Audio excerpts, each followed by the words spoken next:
The first festival was in 1941, and they had been having a Christmas parade here in Russellville for a number of years. The merchants would have a kickoff for Christmas shopping just to get people excited and coming to town to buy things with that tobacco crop money that hopefully they had gotten or would be getting soon. Someone said, well, we just ought to tie in tobacco to what we're celebrating, that it means so much to us here in the county. That was what the people lived on the rest of the year. On December the 7th, 1941 was when we entered World War II.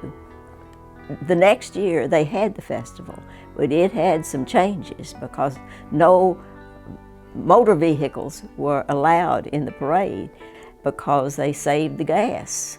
Didn't want to use gas for something trivial like a parade. They had no monetary prizes. Everybody either got a war bond or war bond savings stamps. And that was the end of the 2-year stretch of the parade because the war continued until 1947. 1957 was when it began again. We had begun to get industry here in Logan County, big industry that we had not had before. And as they were looking at the history of the festivals we used to have, and times were better then after the war, we ought to revive that. Oh, multiple changes have taken place. The kinds of activities that you have, races and all sorts of concerts. You can think of the changes in the music that would have happened over all these decades. And just as ideas came along, and if some events began to be not so popular, they would drop them and add new ones. Tobacco spitting contest, pipe smoking contest. We used to have special visitors like little Johnny Philip Morris that was a representative for a call for Philip Morris cigarettes. He was here for 12 different years, and now he was a national figure. We have so many civic clubs, community clubs in Logan County that do good things all the time, and they don't leave out the Tobacco and Heritage Festival. The homemakers have been involved for years. The Rotary Club and the Lions Club. I mentioned the years when the drama was created, and they would have productions and concerts that centered around the festival.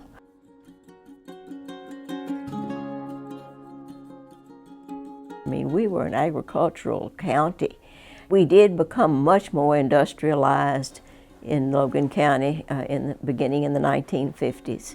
We say now we have a balance in agriculture and industry, so it's only proper if this is a celebration that promotes our county and showcases what we do in Logan County, that we need to include everything, not just the agricultural products that were the highlight in its early history. Would you believe that there was a time when it was the third most important industrial city in the state of Kentucky? Now, what kind of industries would they have had?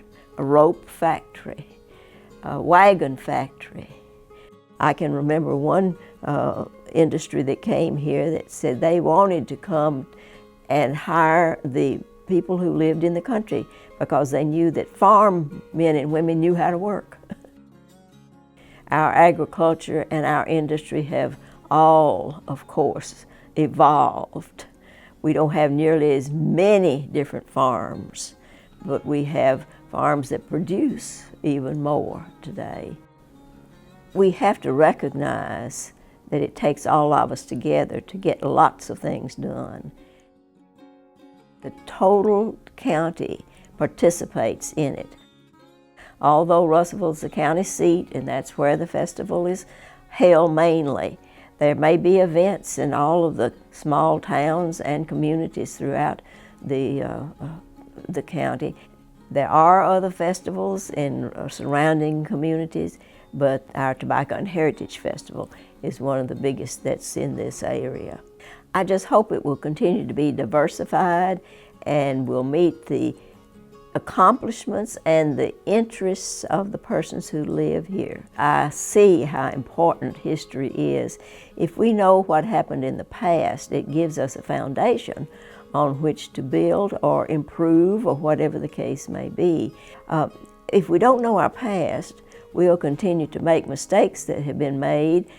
The ingenuity of each generation is different, and we need to sometimes discard what's old and come along with something new. But I hope that our history will never be wiped out.